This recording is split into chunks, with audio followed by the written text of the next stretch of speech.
Let me tell you a story.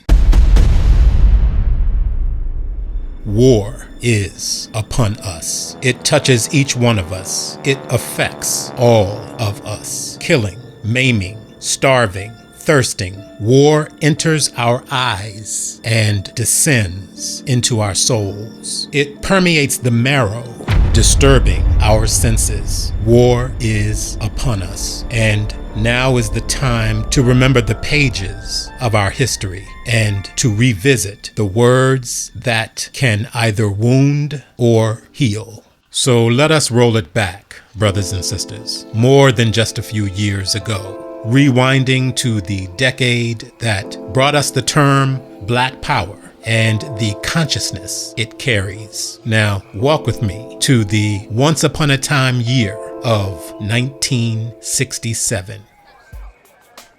The Vietnam War is in full force. In student protests at Howard University, the head of the U.S. Selective Service System, General Lewis Hershey, in the middle of his campus speech, is barraged with shouts of, "America is the black man's battleground."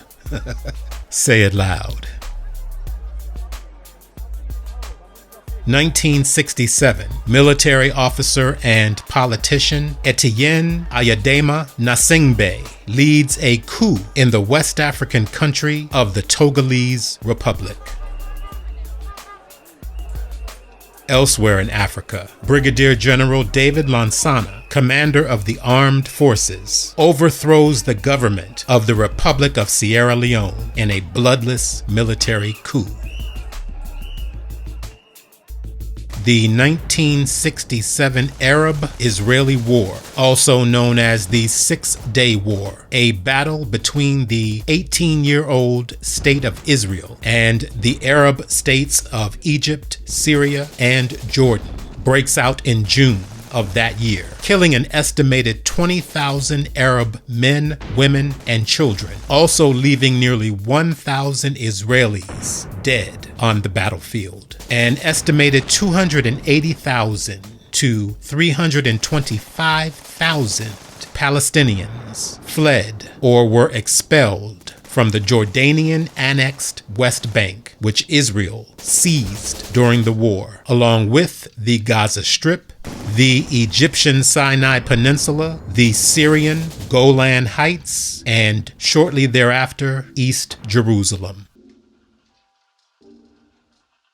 Richard Perry Loving, a white man, and Mildred Jeter Loving, a black woman, who were married in 1958 in Washington, D.C., received a landmark legal judgment in their case against the state of Virginia, where they actually lived. The couple's lawsuit sought legalization of their mixed marriage, and in 1967, the United States Supreme Court declared that all U.S. state laws prohibiting interracial marriage to be unconstitutional.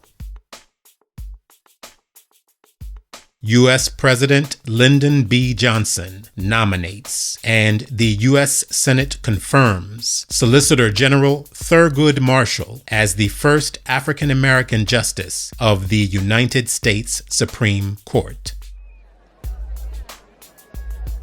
1967, the 12th Street Riot, a bloody 5-day battle between black residents and the Detroit Police Department, becomes one of the deadliest incidents of social unrest on record, leaving 39 people dead and another 493 wounded. Into this environment and amongst all of this atmosphere, William Morrow and Company in 1967 publishes a book called The Crisis of the Negro Intellectual, From Its Origins to the Present, by author Harold Cruse. On March 8, 1916, Harold Wright Cruse was born in Petersburg, Virginia. In the aftermath of his parents' divorce, his father took a very young Harold to live in New York City. In his early 20s, he joined the U.S. Army, doing tours of duty in both Europe and North Africa during World War II.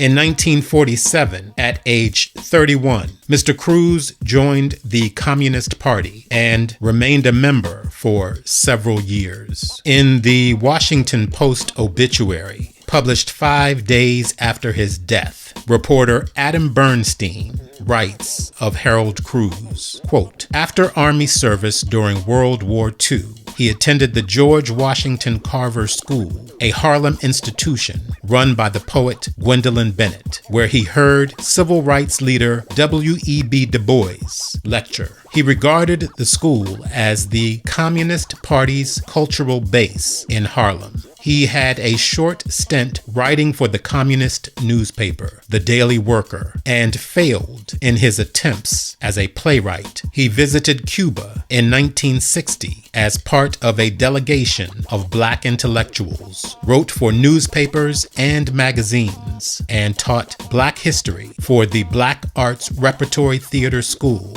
founded in Harlem by the writer Amiri Baraka," end quote.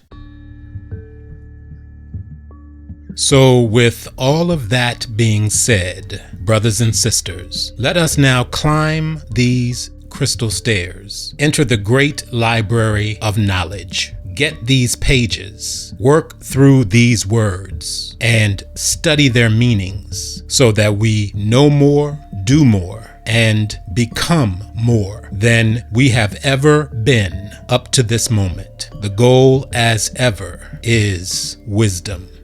So let's get it. First published in 1827, the Weekly Freedom's Journal was the first African-American owned and operated newspaper in the United States. Named after Freedom's Journal and backed by actor, singer, and activist Paul Robeson, the monthly Freedom newspaper published from 1950 to 1955. Following Freedom newspaper was Freedomways, which published from 1961 to 1985. On page 242 of The Crisis of the Negro Intellectual, author Harold Cruse writes, quote, "With Paul Robeson in exile, the remainder of the ruling clique from Freedom newspaper launched the independent magazine Freedomways, subtitled A Quarterly Review of the Negro Freedom Movement," end quote. And it is within the pages of the February 1967 issue of Freedomways that we now center our attention, focusing on an essay written by James Baldwin titled Anti-Semitism and Black Power. We are in the hideous center of a mortal storm, which many of us saw coming. Many of us will perish, and certainly no one of my generation can hope honorably to survive. And whether or not one agrees with me, I think it is useful to assume that America will not survive this storm either. Nor should she. She is responsible for this Holocaust in which the living writhe. It is American power which makes death an enviable state for so many millions of people. We are a criminal nation built on a lie, and as the world cannot use us, it will presently find some way of disposing of us. I take this for granted, and the future of this nation, even though it may also be my own, cannot concern me any longer. I am concerned with the living. I am concerned with a new morality and a new creation. I hope I do not sound literary. In any case, I mean what I say. I really believe that it is possible for human beings to make the world a place in which we all can live. I think I understand, in spite of my limits, for I know more about my limits than anyone else can know, and no tribunal frightens me. I am my own tribunal, a great deal about the crisis which we, Black in America, are now enduring. The crisis has been produced by the history of Europe and the brutality of the Christian church, and I think it is very important to bear in mind that whereas we, Black, are enduring a crisis, the descendants of Europe and the defenders of the faith are witnessing their doom. Indeed, they are graceless, but they are human. This is hard to remember. I know how hard it is, but if one does not remember it, the battle is for nothing. I think I know how white America operates to destroy the Black integrity, and not by accident, but deliberately. You will observe, I hope, that in doing this, it has also destroyed its own integrity. I hope you will understand me, and I hope you will believe me when I say that I would rather die than see the Black American become as hideously empty as the majority of white men have become. I would like us to do something unprecedented, to create ourselves without finding it necessary to create an enemy. But since we are surrounded by enemies, I think I should spell that out. A Black high school dropout in Watts, for example, has every reason to hate the police, the lawyers, the judges, the priests, the teachers, the bosses, the landlords, the mayor, the governor, and Ronald Reagan. I do not shrink from asserting that the human value of these people can only exist in the sight of God. And happily, I'm not God, who is also, in any case, and not a moment too soon, about to go out of business. But he has no right to hate the governor's child, and no one has a right to teach him to hate. I think that we human beings must try to change each other. I am perfectly aware that nothing will ever change Governor Wallace or Senator Eastland, but it is the system which created these people and gave them their power, which must be isolated, anatomized, attacked, and destroyed. And I think we must be very clear-headed about this. For no people have ever been in a revolutionary situation so bizarre. It is a revolution which has all the aspects of a civil war, but at the same time, it is happening all over the globe, and America is fighting it all over the globe, using, by no means incidentally, vast numbers of its surplus and despised population. Hopefully, for example, if enough Vietnamese and Black Americans are blown into eternity, the world will be made safe for business. There is a very good reason, after all, why the government, which could so severely compromise the Cuban economy, can do nothing whatever to intimidate the South African economy. A revolution in South Africa would have a terrible effect on Wall Street and on the Bank of the Holy Ghost, which latter institution stands, as you know, in Rome. A monument to what is probably the most extensive, successful, murderous, and blasphemous enterprise in the history of mankind. If the Bank of the Holy Ghost should fail, the heathen could no longer be saved. And you remember, I hope, how desperately we heathens longed for salvation. Well then, the nature of the enemy is history. The nature of the enemy is power. And what every Black man, boy, woman, girl is struggling to achieve is some sense of himself or herself, which this history and this power have done everything conceivable to destroy.